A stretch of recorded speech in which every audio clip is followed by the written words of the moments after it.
मी Punjab duck हे आहेत आमचे बीड जिल्ह्यातले सगळे मित्र आहेत आणि मी जात आहे पंढरपूरला आणि धारूच्या घाटामध्ये हे तळ आहे आरणवाडीचं. तर यावर्षी ह्या म्हणजे उन्हाळ्यामध्ये म्हणजे मी 31 मे पर्यंत 80% भरलं आहे आणि ह्या तळ्यास त्या ज्यांचं म्हणजे लाभ क्षेत्र आहे त्यांच्यासाठी एक आनंदाची बातमी सांगतो. आता 12 ते 20चा जे पाऊस येणार आहे म्हणजे 12 जून ते 20 जून याच्यामध्ये 100% भरून जाणार आहे आणि याच्यावर लोंढावून पाणी जाणार आहे म्हणून हा अंदाज लक्षात येतो. पण राज्यातल्या सर्व शेतकऱ्यांना सांगू इच्छितो, आज आहे 7 जून, 7, 8, 9, 10 दररोज पाऊस वाढत जाणार आहे. पण 12 जून ते 20 जून हेवी रेन इन महाराष्ट्र म्हणजे महाराष्ट्र सगळीकडं मुसळधार पाऊस पडणार आहे 12 ते 20 म्हणून सर्व शेतकऱ्यांनी काय करायचं, शेतीचे कामं आटपून घ्या. आज आणखीन 2-3 दिवस देखील आहे पण आज देखील राज्यात भाग बदलत पाऊस पडणार आहे म्हणून हा अंदाज लक्षात येतात. त्याच्यानंतर 12 ते 20चा पाऊस पडणार आहे. सगळ्यात जास्त पूर्व विदर्भ, पश्चिम विदर्भ, दक्षिण महाराष्ट्र, उत्तर महाराष्ट्र, कोकणपट्टी, खानदेश, मराठवाडा सगळीकडेच पडणार आहे. पण राज्यातल्या सर्व शेतकऱ्यांना सांगू इच्छितो की म्हणजे आज 7 जूनपासूनच राज्यात मी म्हटलं होतं ना 6 जूनपर्यंत तुम्ही कामं आटपा.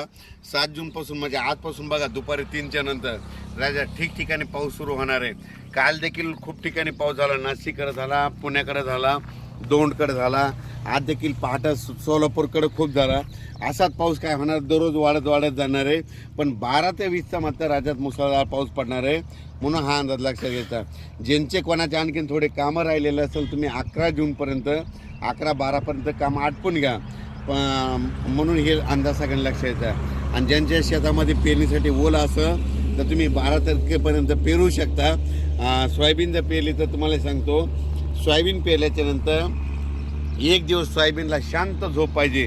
म्हणजे पेरल्याच्या नंतर त्या दिवशी शांत झोपमध्ये कशी की त्या दिवशी पाऊस यायला नाही पाहिजे.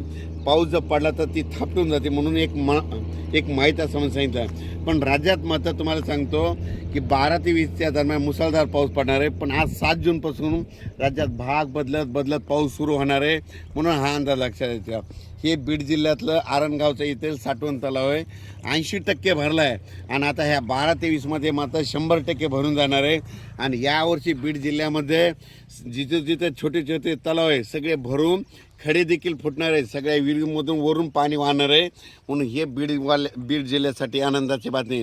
कारण की ज्या वर्षी मान्सून पुरेपूर येतो ना त्यावर्षी सगळ्यात जास्त पाऊस बीड जिल्हा, नगर जिल्हा, धाराशिव, लातूर, त्याच्यानंतर सातारा, सांगली, सोलापूर, कोल्हापूर या भागात जास्त पाऊस पडतो.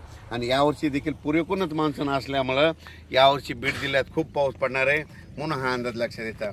अचानक वातावरणात बदल झाला तर लगेच एक मेसेज दिला जाईल. धन्यवाद.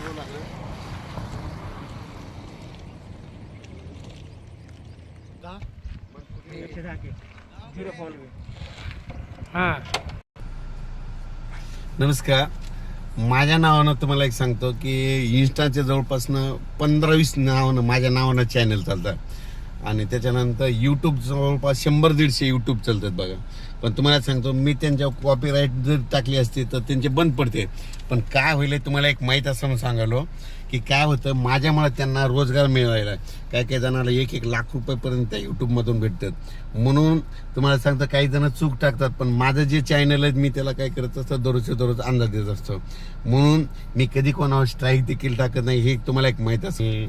माझं जे चॅनल आहे जे इन्स्टाचं चॅनल आहे त्या इन्स्टाचा अंदाज आणि त्या यूट्यूबचा अंदाज ते एकच असतं.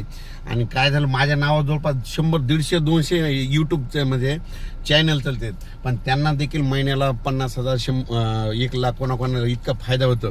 चला आपल्यामुळं जर आपण अंदाज दिल्यामुळे व्हिडिओमुळे त्यांना फायदा होत असेल तर मी ते चांगली गोष्ट आहे म्हणून मी कोणाला मध्ये स्ट्राईक देत नाही काय नाही.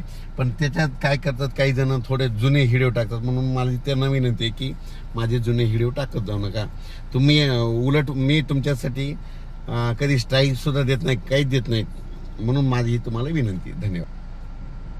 माझे चॅनल आहे ते पंजाब डक नावानं, त्याच्यावर काळ्या शर्टचा फोटो ते चॅनल आहे ओरिजिनल. आणि इन्स्टाचं जे चॅनल आहे त्याच्यात Punjab duck nonstop PANJA BNTAK 4529 माझ्या गाडीचा नंबर आहे त्या चॅनलवर आहे असं.